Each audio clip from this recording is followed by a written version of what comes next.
Rachel, thank you for joining me here on the sessions. What is your official Hey. title? Uh, I am an exorcist. I Holy remove shit. entities from people and places. How does one become an exorcist? What drew you to being an exorcist? I have a bazillion questions. Okay. Well, the answer was nothing.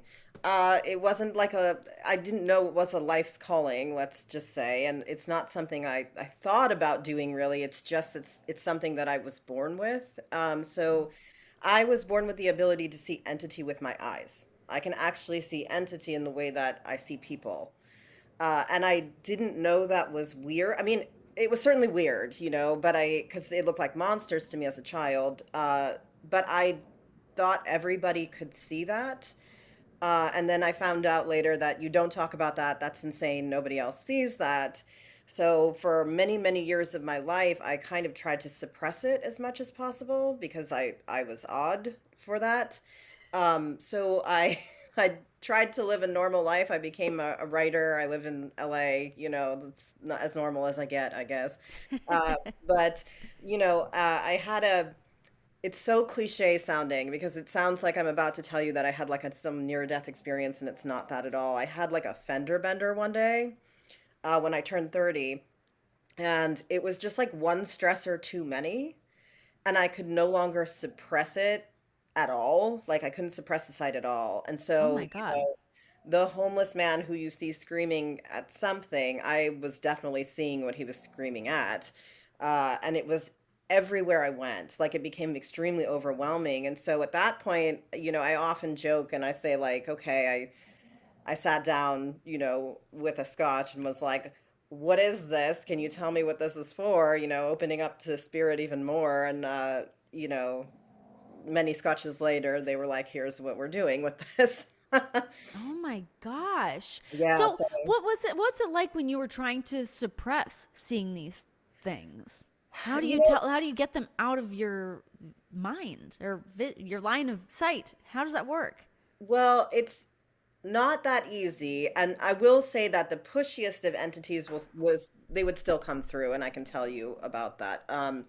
But like, especially now, even still, when you go to really crowded places, when you go to a concert, for example, or whatever, it's very helpful to try and suppress the sight if you can, because like I was at a Florence and the Machine concert the other night, and there were Yeah. like, I don't even know how many, like thousands among thousands, just so many people. And if I'll open your sight completely at that kind of place, you'll have so many, you'll see so many entities. And it's not Oh like my I can do anything about gosh. it there. So I try to have a normal time when I go out to places like that. Um, it's weird. It's definitely hard to push it out, let's say. Holy. Okay, so these entities that you're seeing, so say you're at the Florence and the Machine concert, you're seeing them everywhere. Are these entities attached to the people that are at the concert? Or are they just like they're in this space? Where do they come from? So entities, so to answer the first part, yes, mostly they're attached to people. Sometimes they're not. Sometimes they're out looking for a place to attach. And yeah, how it works, just to kind of give you some background information, is, it works with energy, specifically energy. So, you know, we walk around with what I call a baseline frequency. So that's, how we interact with ourselves, how we interact with the world, like how conscious we are about things, how unconscious we are about things. And most people are walking around like on a scale of 1 to 10, where 1 is dead and 10 is Buddha. We're walking around with like a 4.5 at best most of the time. Sure. And of course, like if you work on yourself, that can go up, right? You're doing a little more work and being more intentional and all of that, but that takes time. What doesn't take time is trauma. And when we have a trauma, that baseline frequency takes a hit very quickly. And now we are in low frequency. And low frequency is how entity attaches. They are low frequency. They're looking to feed. They're looking for someone to feed on. It has to be a very specific, exact signature match. It's not like movies where they just jump from person to person to person. That's not how it works at all. So it's actually, I hate to say this, but very intentional on their part, looking for somebody that fits that for them. Oh my Um, God. and that's kind of the trouble because you're already in a traumatized place, and that makes you more vulnerable to attachment. Holy moly. That's crazy. I could just be attending a concert and I come home and I'm possessed. I mean, potentially, yeah, but you don't even need to be attending a concert for that. Sure, sure. So, when did you like figure out that this was a line of work that you could turn this gift that you have into like helping other people, and how do you help people that have a situation with an entity? Sure. So, uh, like I said, I tried to deny it for a really long time. I didn't consider it a gift at all. I thought it was just uh, scary and weird and not good. You just didn't want to have this. But then, of course, eventually I realized, well, it's not going to go away. It's seemingly not going away. So I have to do something with it. So at first, what I did was I said, okay, sitting down, opening up to spirit, connecting even more, which was scary for me at the time because like most people, that people are afraid of doing that. They're not sure what that will lead to. But for me, and I can talk more on this for other people, but that's actually the most positive thing that you can do is open up to the good things as well as the bad things because the bad things will come in no matter what. The good things will wait for you to ask. They believe in free will and they're not going to interfere. And so for me, opening up and saying, okay, guys, help me out here. What am I doing? How do I do this? How do I translate this into something that is helpful to people? Because it's obviously here for a reason. Yeah. So, I started working on people who would allow me to because I didn't know how it would go. So I started working on close friends, let's say. They would be like, okay, sure, yeah, practice on me. Because I was like, well, I'm seeing, I've been seeing this for a minute. Will you let me do Holy shit. Wait, if you're like with your friends, do you tell them all the time like, "Hey, something's up," or do you wait to like clue them in on what's going on? this? I'm going to tell you that that really depends. So it's so funny. I had a friend over last night. I couldn't remember the first time. So this person has seen me multiple times and in fact has seen me for press, like so she's outed herself as somebody who comes here. But she was like, "Do you remember the first night we met?" And I was like, "Kind of. I know we met at this party, whatever." Anyway, apparently I had told her that night, like, "Hey, do you mind coming in? Because I see this thing on you," which I don't normally do. So I was like, Okay. "Damn, I must have really like been adamant about getting that off of you." But she's like, "No, it was best thing ever. It was the best decision of my life." So I normally wait. I don't usually tell people stuff that fast, but I guess it depends. It depends on the situation. I obviously cannot move forward in this interview without asking, is there anything around me right now? Everybody asks that. And I will say, if I saw something that was really dangerous, I would tell you right away. Okay. And I Okay. don't. Is there anything that's like there at all? There is an entity around. It's what I consider the smallest of the small, which is something that 85% of the population is always carrying around with them. But it also can come off on its own. So don't worry about it. Nothing Interesting. dangerous. It's an So amplifier. where do they come from? Like what is an entity? Because Right. I don't want people confusing that with just like it's different from a ghost. Yes. So deceased people are deceased people. They do their own thing. There's the whole idea that deceased people can possess people. That's been done a million times, like again in movies. That's not exactly true. They can be annoying. Deceased people can annoy people, but they don't really possess you. Okay. When we're talking about entity, we're talking about what people consider demons. That's really it. The things that have never been human are not going to be human, have their own species, their own section of the world. That's what they are. And where do they come from? That's a great question, and really hard to answer. You know, uh, a different dimension, a different place, source where all things come from. Hard to say, because there are also entities that don't interact with human beings at all. They just pass Okay. through, you know. So it's weird. And I what do those look like when you see them? Like, for instance, just like the harmless entity that could be around me right now that you said that a lot of 85% of people have something like that. What does that look like to you? So there are different entities. They're not all the same. And when I wrote my book, Sister of Darkness, I kind of started doing that book almost as a handbook for myself, just Mhm. because I started seeing so many people with so many different things. And then you would see people with the same kind of thing again. And so I would just keep track of it. Yeah. So I call the thing that I see with you, which again, also, probably because you're highly empathic. I'm sure you know that, or people have told you that before, but that's coming off Shit. you in waves. So, Okay. when you are highly empathic and you're feeling all the feelings, you tend to pick up other people's feelings and other people's energy too. And so that can just lead to stuff like that. But for you, that's going to Yeah. come off very quickly and on its own. And that's only because of trauma. And we're not going to get into that here, but you know what I'm saying. So you've Sure. been through some shit. So, like, that's, you know. Yeah. Yeah. So don't worry about that. That thing is what I call a Clive. It's very scientific. I call it that because it looks like a Clive Barker drawing to me. Uh, that's what Okay. I've always called it. That's what it looks like to me. It's kind of like a mix between like a little brain and face hugger. It's like a Okay. very, very small, small thing. And what that does is it amplifies negative feelings. So, if you're sad, you're depressed. If you're depressed, you're suicidal. If you're angry, you have rage, that kind of stuff. And so Okay. you know, you don't have to be me to know who around you has that. You know what Yes. I mean? It's like you can Sure. tell. Sure. Yeah. Wow, that's fascinating. That's really cool. Um, so how do you differentiate between the ones that are harmless that kind of just come and go versus the ones that you need to have a little sit down and kick them to the curb? Well, so the ones that are harmless, I've never seen them interact with a person. They don't attach Okay. to people. They don't do any of that stuff. They just kind of walk through and go through wherever. I don't know why.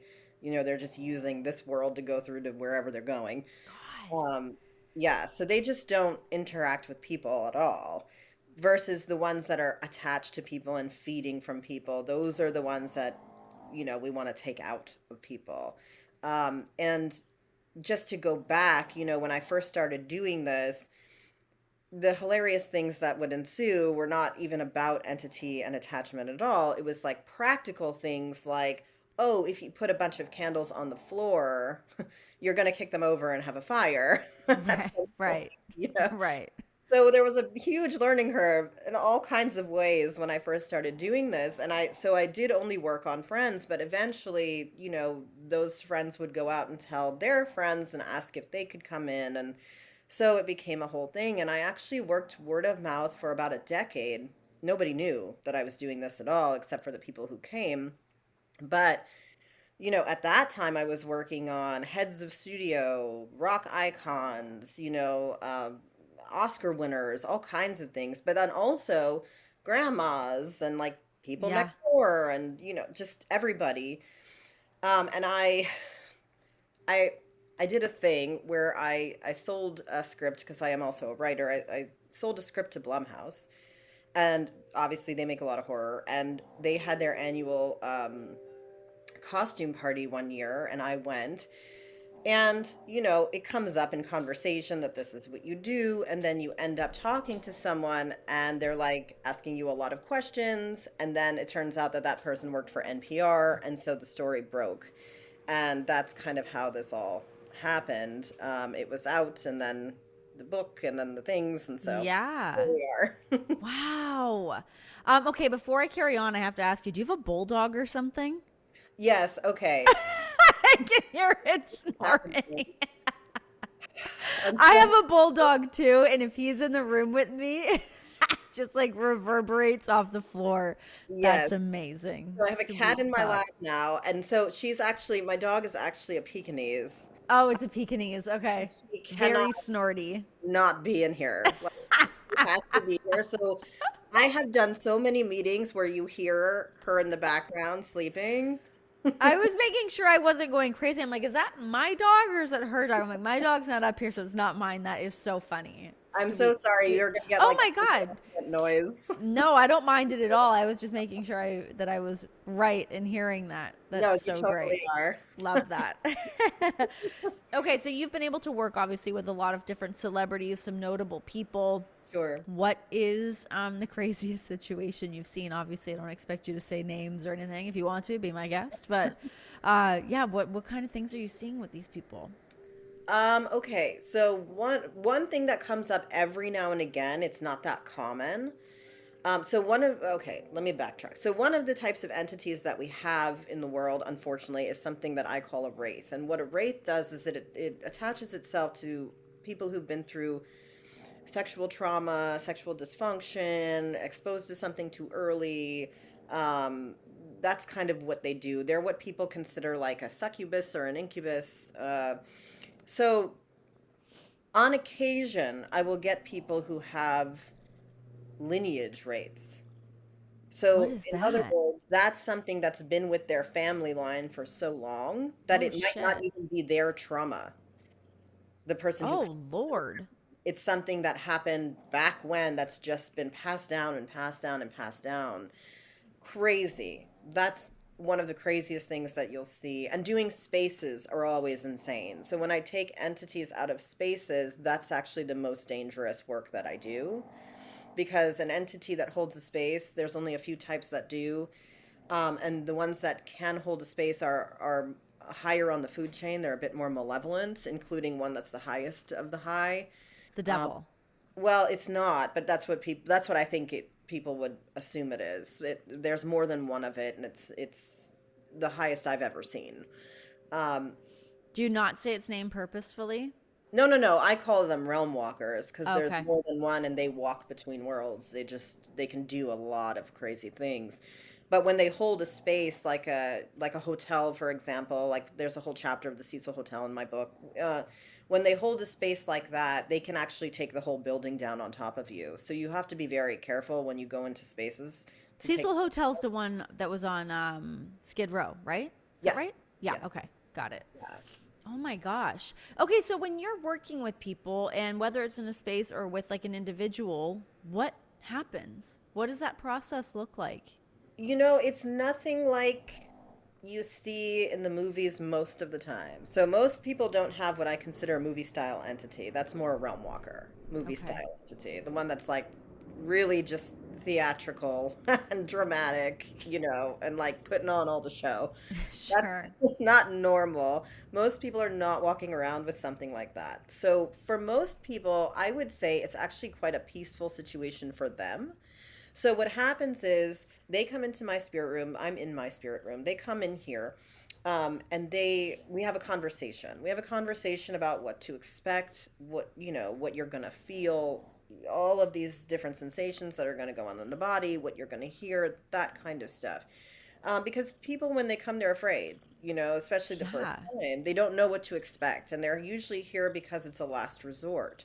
So, and that's one of the reasons why I never ever share who's been here specifically by name unless they decide they want to tell people that because it's Hmm. private. This is a private space for you. So, we go through kind of the process of what spirit is saying about what's going on with them. I do hear spirit talk as well. So, when people are telling me things, I'm constantly, even now, like looking off into the sunset because I get information. And so I just say it back to people. Is anyone talking shit about me right now? Nope, I'm just telling you that they were Okay. talking about some trauma. Okay. Oh, my trauma. Yes. Oh my God, what were they saying? They were just saying, you've been through a lot of things and not to freak out about having this attachment. It's not a big deal because they're like, she's going to freak out. And also, like, how empathic you are, and that the fact that like, I don't know if you remember this or not, but they're saying that you've actually seen and heard deceased people since you were a child quite Fuck. often. And that also is something, that makes this a little more open, makes this a little more whatever. Like you've had visitations, like Yeah. actual visitations. Yeah, for Oh my sure. God, that just made my like stomach kind of turn because that is one of those things that makes you. I did an episode about this, had my family on because we talked about a house that we lived in that definitely Oh, had something happening. But I definitely do remember as a kid just feeling like I was seeing something, something was around. But it's hard to decipher that when you're an adult and you're trying to like decode that and make sense of it. You're like, I don't know, my kid mind probably just made that up, or it was a shadowy room, or Right. your imagination, all of these things that you could kind of like try to justify things with. So good to You know did. that You it's did. just, I did. You It's been did. And you're not reconfirmed. wrong. So this house that you lived in, I don't know why they're doing this now. So we're on a tangent now. I'm so Let's sorry. go. No, let's get into it. Let's have at it. Give it. I would love to. I don't know where this is, but they're showing a house that to me looks fairly old. And but weirdly though, not like haunted house looking house. Mm-hmm. Like it doesn't Okay. feel like that to me. It feels like a more normal looking house, just not brand new, like not a brand new space. But they're saying that the person who kept coming to you, well, this is actually kind of nice. I don't know if you remember this or if you blocked it, or sometimes we just get the negative sensation of a deceased person being around and it's not their intent. I'm such a Mm-hmm. deceased person's advocate. I'm like, wait, let me tell you. I am. I consider myself such a deceased person's advocate because everyone's always afraid of them, and I'm like, they're just people, just dead. You know? Yeah, give them a bone. Let them live. Yeah, Well, not let live. them Let break. them die. Let them be.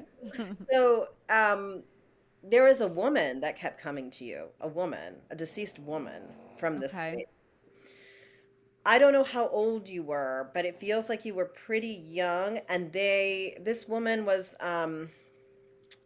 something happened. I don't know what tragedy this was, but this woman lost children. Oh shit. She definitely lost children. So she was coming to you kind of as a watcher, kind of as a helpful, like she wanted to make sure you were okay. Wow.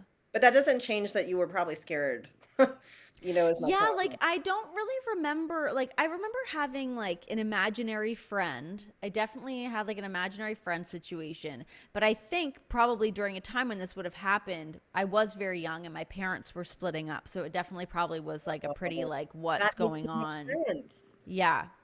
So then she was with you because she knew you were going through something. So she was there, I think she Wow. was trying to be a helpful presence, but again, our bodies react so strongly to that strange energy. And also, Right. especially if they come to you visually, not every deceased person will do that. Oh Sometimes they don't do that because they don't want to scare you. gosh. Uh, Right. sometimes they want you to see them. It's a whole thing. It's a whole thing. But yeah, that makes so much sense. That's why. So she was coming to you at night. She was Wow. coming to you at night, checking on you while sleeping, which is very scary sounding, but that's what she was doing. I mean, it's sweet when you think about it. When I think about my daughter sleeping and how often I poke my head in to make sure that she's Yeah. doing okay, that's actually really sweet. I don't find that scary. I Yeah, like so that. isn't that interesting when you know the background story, it changes the way you feel about the visitation. It changes Yeah, the way you remember things. And you might have more sure. stuff come to you now, you know? Uh-oh. No, I don't mean that. That's not what I meant. I Well, meant I always feel like I am very receptive to those things. I mean, they definitely do like it makes my hair stand up on the back of my neck a little bit. Like it does scare understandable. me. But yeah, I mean, you're right. It's not like I've never felt that like negative kind of energy. I have felt like oh, there's something happening, or I feel like something's in the room. I can feel that, but it's never been that negative kind of feeling. But yeah, I think anytime someone thinks like, oh my gosh, a ghost or a spirit, you instantly kind of go into like panic mode and think worst case scenario.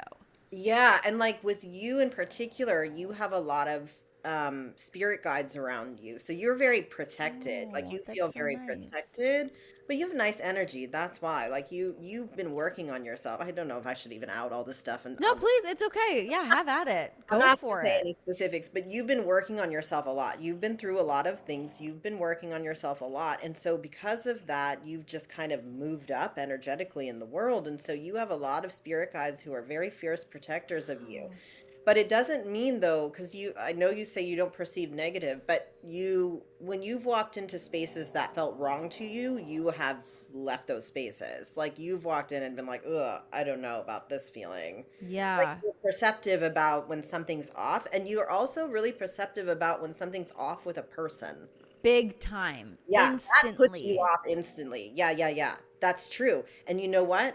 again, I don't want to say this here, but I'm just saying this to you. You have avoided some very dangerous situations because you've trusted that. 100% I have. Yeah, for sure. 100%. I can think of one in particular that I also will not get into the specifics of here, Right. No. to not out anybody or anything, but definitely a situation that on paper seemed like it could have been a great situation. And I was like, mm-mm. My, like, every instinct in my body was telling me that it was not.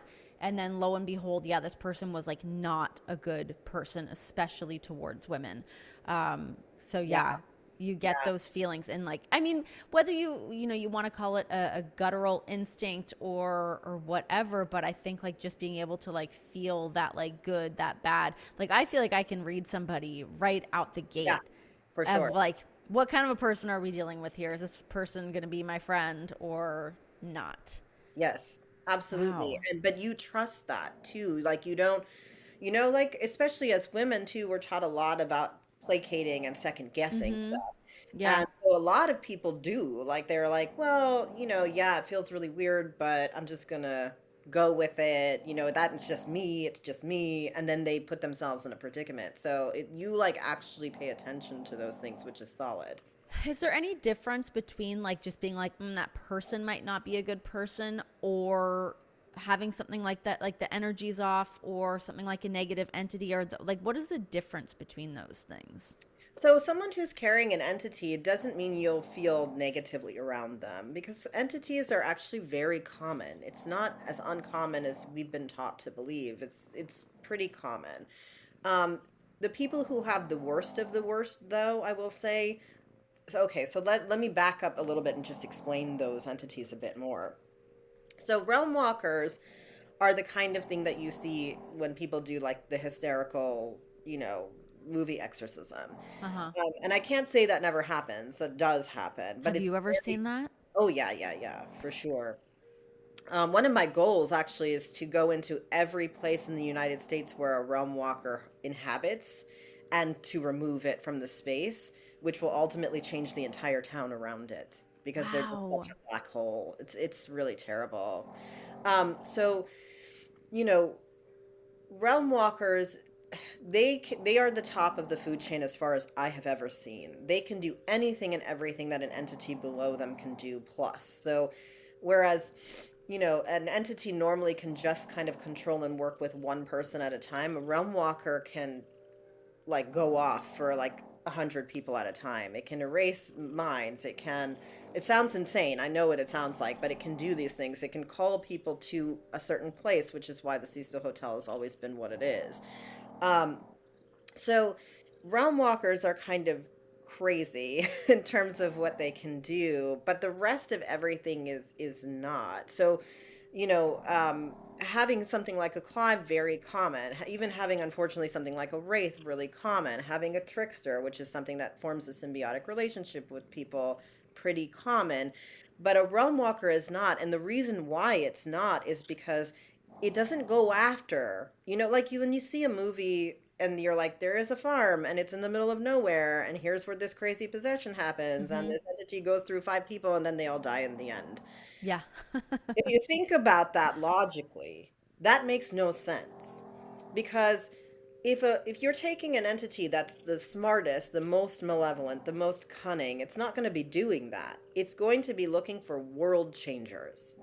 So it's only interested in people that are world changers. So it's not going to go after that girl on the farm unless later in life she's going to be something that does something that tips the scales in a huge way. Right. So oftentimes with realm walkers, they also are more prevalent to go after people that are already leaning towards something dark, let's say. Okay. But other Um, people know, like other entities know.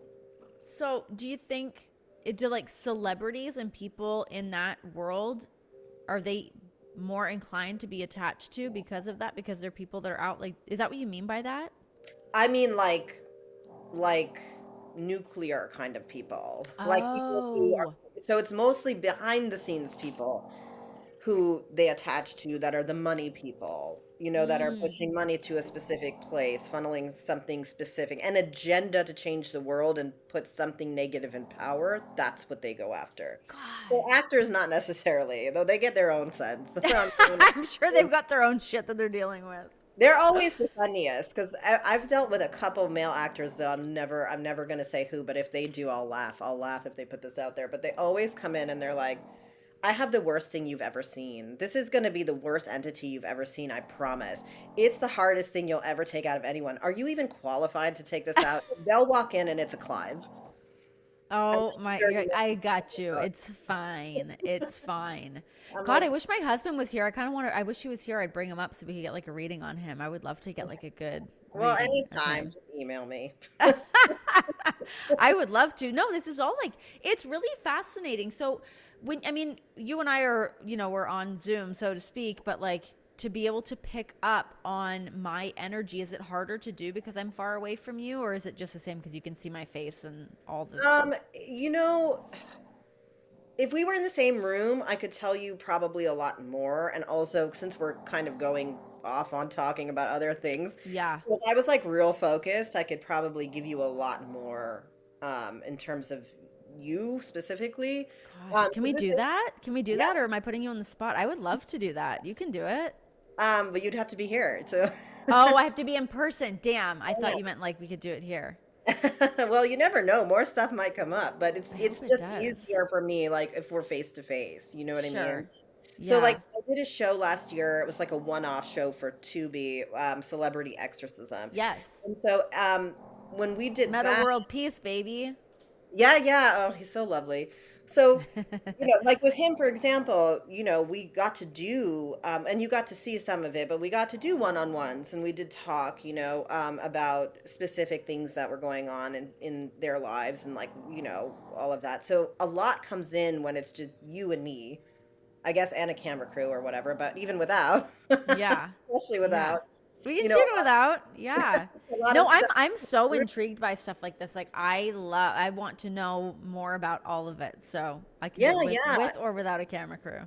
Well, and it's really good too because even if you don't have attachment, people do come to me even without attachment because we don't just work on taking out the entity. That's here nor there in a way because if you just take out an entity and you don't work on the trauma behind that, then people are still going out with that same energy signature and pulling something back. So Right. that's doing you a disservice. So when somebody comes to me, we also take that trauma out of the body. We remove the trauma out of the body as well. Now, that doesn't mean that you'll forget it or, it doesn't exist anymore.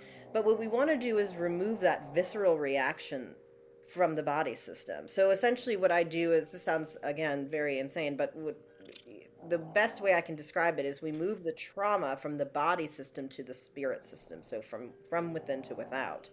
And what that does is you go into that same memory, that Rolodex of things that are traumatizing for you. And I'm not suggesting people do that, but if you're on the path of looking into those things, Hmm. and you want to kind of heal that kind of damage, if you go back into that memory after I've worked on you, you'll find that you don't have that same reaction to it.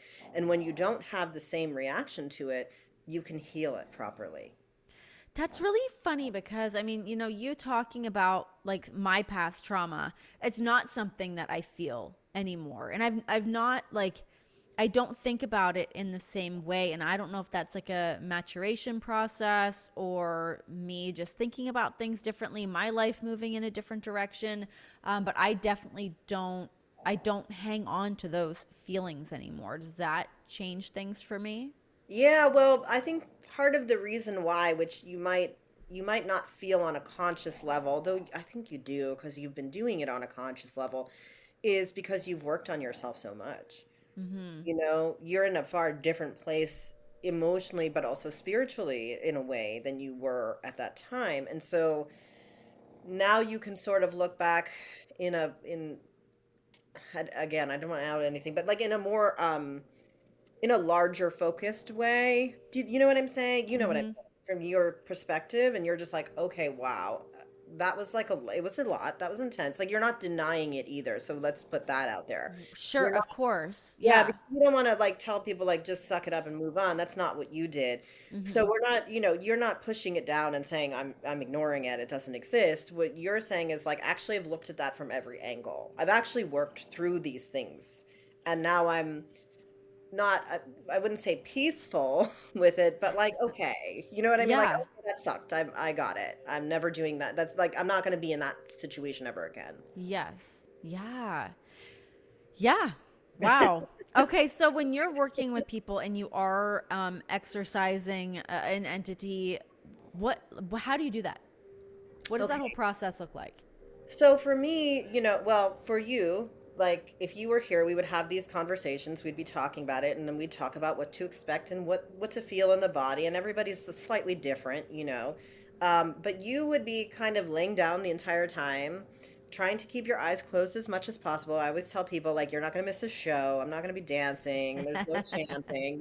Like none of that's going to be happening. So this is introspective. We want to see what comes up because during this process, we unlayer a lot of things, right? Things are coming out. So you want to be able to notice them. You want to notice any memories, thoughts, ideas, visions that come up during this process because it's related to the process and we don't want to miss it. Hmm. Again, not to get stuck on it or anything, but just to notice it. Um, and then I work in rounds of three. So I work with high beings that I've cultivated a relationship with. So over many, many years, I've worked with these high beings, what people call angels or, gods. I don't know what you want to call it, but they're the high frequency versus the low frequency that we talked about before. And what I do is I have that energy, high frequency, high being energy, flood the body of the person who's here. So that's in a very intense process for someone's body. In fact, we can't keep that going more than an hour, let's say, in extreme case, because it'll start to break the body down because we're not meant to carry that energy, and especially not long term. Hmm. So what happens to people who experience that energy here is they feel rushes of the spine, hot and cold in places. They feel pain or pressure in places, and in the most extreme of the cases, they'll have their extremities lock up. They'll fist, Oh, shit. and they won't be able to undo the fist until the energy leaves the body. So that is something that can happen. Do people throw up? Do people, do all of those kinds of things? Sometimes, yes. Sometimes. Normally, the people who get physically ill in that way are people who dealt with a lot of sexual trauma for Mm. years and years and years and years. A lot of that gets expelled this way. Um, but mostly people just sigh a lot, cry a lot, move a lot while this process is going on, and they do get a lot of those memories and visions that come up. And so when their body is flooded with high being energy, what it does is it pushes I'm just trying to figure out how to explain this visually. It pushes the energy that's not supposed to be there to the surface of the body for me. So I can see where the entity is hiding. I can see where the trauma is. I can see all of these things in the body. And then I used to peace, love, and light this in the very beginning when I was like, doing this for like the first 6 months. I would be like, okay, entity, we're just going to send you out of here. You're just out of the body. But then I would notice someone show up with the same damn entity. So I was like, okay, we're not doing that anymore. So now the entity gets dissipated. It's gone. It doesn't, it ceases to exist, that particular entity, after they come to me. Can that be an ugly process? Um, It depends on the entity, honestly. Most entities do struggle and fight back a little bit. The stronger and smarter they are, the more that is the case. So, for me, I would say there's a lot of this is going to sound so strange because it's very hard to explain like to people, but there's a lot of like heat in my hands that happens from this. There's sometimes some scratching, sometimes some bruising, sometimes some stuff like that for me. I very much am protective of the person getting this done, so for them it doesn't get to do that. But I'll sometimes have that for me, and then of course when I'm working on their trauma and stuff too, basically it goes through me and then out. That's kind of how this works. And so The next day after working on people, I won't be able to move very well. I'll have a lot of aches and pains. I might be super depressive feeling. That's not mine, but it'll pass. And before someone says, because this always happens, they're like, well, you don't protect yourself properly, blah, blah, blah, blah. No, that's not true. I absolutely do, down to the tattoos on my arms. Um, I protect myself and ground myself very, very well, or I would not be able to do this job at all. But this is how the process works. It just is how the process works. Wow. So what are like the do's and don'ts that you would say to somebody that maybe can't get to you or can't Sure. get to someone, but they know that they're feeling something? What are like the yeses and nos in this entity world? Okay, so if you cannot get to me, but you're like questioning, do I have this? Do I not have Yeah, this? like how can you tell if you do have something if there's not somebody like you to confirm? Well, honestly, it's hard. It is hard because don't like it sounds like I just see people for the most extreme things, but sometimes people come to me with addiction issues. They come to me because they can't conceive. They come to me for other things that they don't know are related to entity or not related to entity. And if there's an entity there, it can exacerbate all those things. Like I've actually helped a lot of women conceive, which Oh, is send some of that juice my way. Give me some it's of that. crazy, right? But it's Yeah. true. It is absolutely true. Like you wouldn't believe how many times we just block it because we've got so much shit going on, and then all of a sudden there it is. Like we just get Wow. it out. Yeah. you know. So there's not like a specific checklist I can give you, but what I do teach people how to do, and this is literally free on my Instagram, and I just started TikTok. I'm actually terrible at social media, but I'm trying. I've just posted a few videos on this. I teach people this for free, but I tell them to do my 30-day connection to spirit. So basically what that is it's a 5-minute long exercise that just it's three little parts, and it will open up your ability to see and hear better when it comes to spirit, but it will also raise your vibration. So if you are out of trauma space, if you move yourself out of that space, you starve entities. So the higher you go, the better you feel because that's how it all works. So it's kind of cliche sounding where it's like, be good to people, be unselfish, be conscious about how you talk to someone. But that matters. All of that Mhm. stuff matters because you find that you selfishly start to feel better if you just do those things. Like, people are always like, well, this person has so much money or this so much power. And, how does that happen? Because they're so terrible. And I'm like, trust me, they're miserable. Like, they wouldn't act this way if they weren't miserable. Yeah. So, just being in that space of like, okay, I'm going to raise myself up a bit helps a lot. But the 30-day connection also will teach you if there's entity attached because of it's a kind of a weird thing, but it's a the way that it works is you become so much more conscious of how am I feeling? What is happening? Is this energy my own? Because Mhm. empathic people also forget entity, pick up on other people's energies all the time and have a very difficult time discerning, is this my energy? What is this? Mm. Empathic people have a very, very, very uh, low tolerance to being in crowds because they get anxiety, a lot of anxiety when things get real crowded. And part of that is because everybody in that room who's had a strong emotion for the day, even if it's like good, even if it's like got married, had a baby, whatever, got a promotion, they're sending that shit out like fireballs. Right, Here's the right. empathic person, and it goes like this, and the body's like, what just happened? What just happened? Then they have all this anxiety, you It's know? so crazy just like thinking of like human beings and the way that certain people are dialed in or tuned in to certain things and like to be able to feel something like another person's vibration. It is really crazy when you just like think about it. I think so often we're all so busy and we're all doing so many different things that we don't think about what our own bodies are so capable of doing if we just like chill out for a second and listen to them.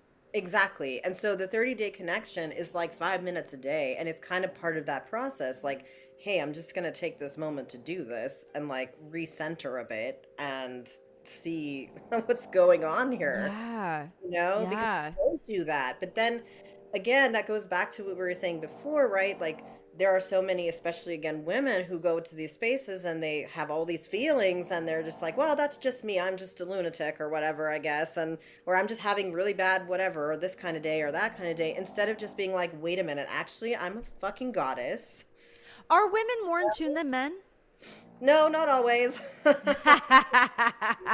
But I always say it's women too because like I feel like women are taught to distrust their instincts so much for Well, some reason. that's what I was gonna say is because you think of a woman's instinct and like a mother's instinct and all the things that come along with that, and yeah, I just was wondering if women are if that really is more of a thing than it is for men. I mean, I think it's really it depends on the soul of the person so much more than what they're presented as body wise. Like if Yeah, you're an old soul and you've been here 5,000 times and you've been every creature under the sun, then you probably feel a lot more and maybe trust that there's more out there and trust yourself more and maybe align yourself with moon cycles or whatever's going on, more than somebody who's like head down, doesn't believe in anything, isn't going to pay attention to anything. I feel like that's a harder life for me. I don't know why people would choose it, but yeah, to each their own. you can know, you tell the difference, or can you tell when somebody is like an old soul and has been here longer than others? usually, yeah. Yeah, Because they're usually people like you who are highly empathic, who've seen things in the past, who've had visitations, who kind of are like, even people who tell me like I'm a skeptic, but I'm open, is like someone on the older sequence, let's right. say, because they're smart enough to be like non-narcissistic about life, or they're just Yeah, like, my worldview is the only view, that's it. And if yeah. I don't believe in spirit, then that doesn't exist. So okay, it's like, no, that doesn't make sense. No, Like, no, it does not make sense. Let's remain open minded, everybody. All right, Rachel. So, from all the things that you have been able to see and feel in your line of work, what is like the scariest thing that really stands out for you? sure, yeah. So I mean, so many actually, more than we could talk about now. But um, there is one visitation that I've had um, from tricksters that are not attached to people at the time. Um, and this one actually shook me. Like I had to turn the light on and could not go back to sleep for the rest of the night because this one was so messy. Um, so sometimes when I get visitations, I'll hear electrical popping sounds before I see a visual. So that's how I know they're coming. So it's like this really fun warning that something's going to enter the room. And this particular entity was when tricksters are not attached to people, they have a very hard time keeping human form. So I don't know what they look like when they're not keeping human form. That's a mystery to me.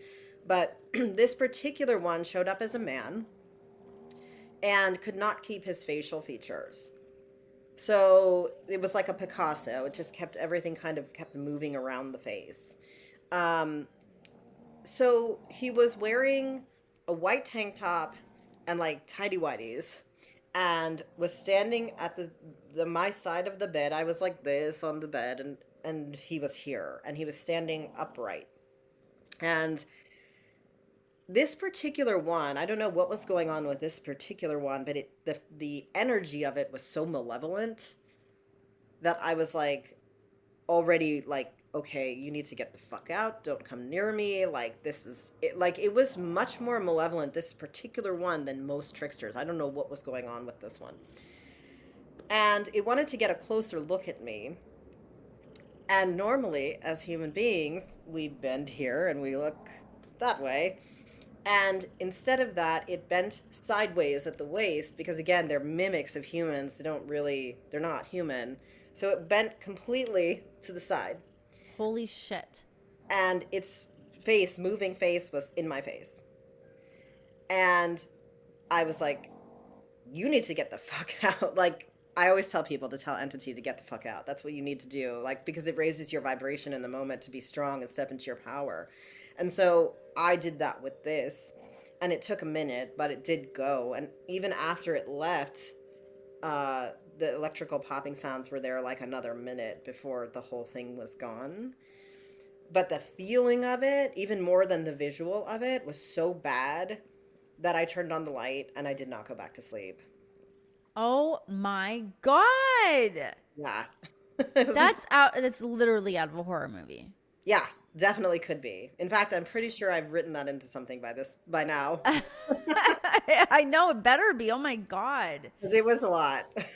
Holy. I mean, even for you to like have the wherewithal to like know and understand what it is, I don't know if that helps or like makes it worse, but like, I can get it out geez. fast, you know what I mean? So at Yeah. least I know, but the problem is that I'm always hyper vigilant, so, like, sleep is not really a big option, you know? Because 'Cause you're Oh always, my like, gosh. waiting. Because any day could be a visitation day, you don't know. Yeah. You have no Yeah. idea, so you have to, like, assume that it could be at any old time, and then anything that shows up, you have to be, like, ready to go. Holy. Gotta stay on your toes. Yes, Stay on your toes, ready to pounce at any moment. that's That's nuts. Well, Rachel, thank you so much for coming on and helping to explain more to us about like what you do, what these different entities are, and I you appreciate you getting into some of my stuff. And yeah, when I'm out in LA, we're getting together and we're gonna like get Yes. into it, get into it. I would Honestly, love it to. would be so cool because it's so hard to explain, like, what the experience is like unless you do it, you know? Sure, So, sure. it would be fun. I would love that. I truly am like I'm very fascinated by that stuff. I'm definitely very open to it. So I think it would be Cool. really cool to like come in there and like let you work your magic. Yeah, yeah, thank you. That would be great. Definitely. Well, listen, smooch that little purring cat and the cute The little whole time. Pekingese. I can't catch a break with these guys. I love it. Well, happy Halloween, Rachel, Yes, you too. Happy Halloween, everybody. to everybody.